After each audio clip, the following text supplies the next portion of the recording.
Hey guys, what's up? My name's Kayla from Planning with Kay, and welcome to another video. This video is an extra special one because I finally finished my very first bullet journal, so I'm now ready to migrate into my new one. This Emerald Leuchtturm has been with me since I started bullet journaling in November of 2016, and it's definitely served me well. I've just finished it, so now I'm going to show you guys how I'm migrating into my new journal. This time I've opted for this dark blue dotted Leuchtturm. I am super excited for the dot grid and also to get rid of the bulkiness of my old journal. Although don't get me wrong, I love how worn out it looks. That's the sign of a journal well loved. But now it's time for out with the old and in with the new.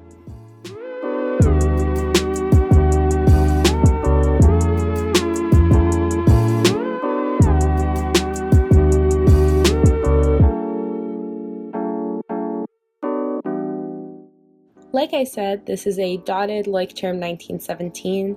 As far as bullet journaling goes, this is pretty much the most popular notebook. I've considered getting a Moleskine at one point, but I heard from some people that these hold it better than watercolor, which I do use pretty frequently. So bottom line, I stuck with the Leuchtturm. It's dot grid, like I said, which I'm most excited for since it's going to make setting up spreads so much easier than it was in my lined one. I definitely recommend that you go for the dotted if you have a chance.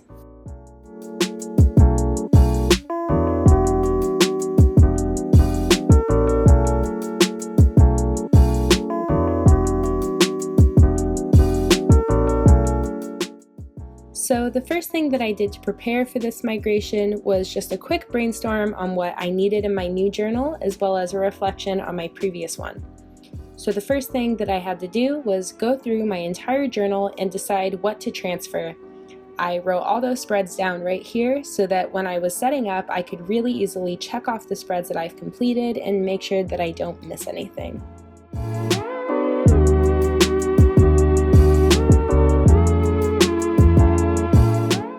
Next, I just quickly jotted down what was working and what wasn't about my old journal. This winded up being mostly about my future log and goal setting pages, which makes sense since those were the things that I first set up when I started bullet journaling. So I've definitely been looking forward to switching those up.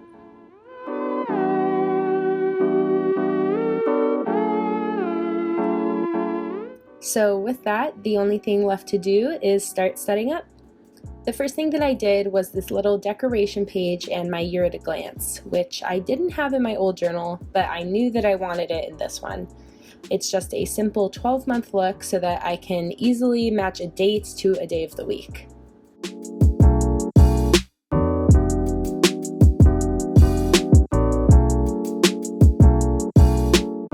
Next up is my future log, which I set up for only 4 months ahead, 2 months per spread, unlike my last journal, which was an 8 month spread on one 8 months on one spread.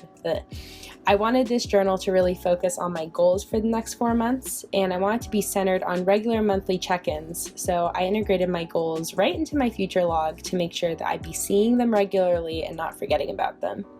So I just have a calendar for the month, a future log for all my events and such, and then my high and low priority goals for the month.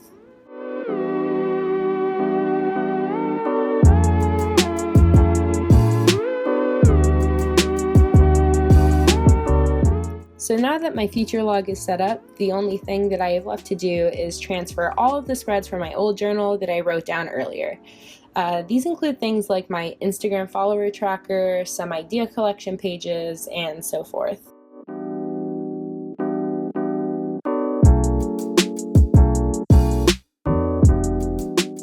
And in case you're wondering, here's the stencil that I'm using for all of these spreads.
So because I had to change journals before my semester was over, I had to make sure to remember to transfer all of my important school-related spreads.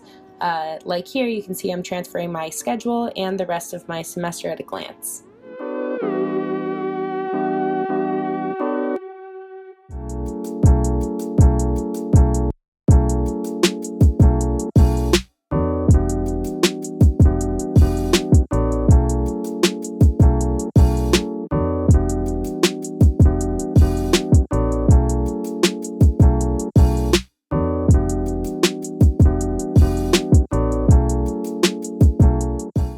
Well guys, that's it.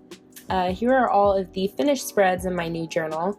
I hope you liked this video. Definitely leave a like or a comment if you did, and of course feel free to subscribe below for more videos.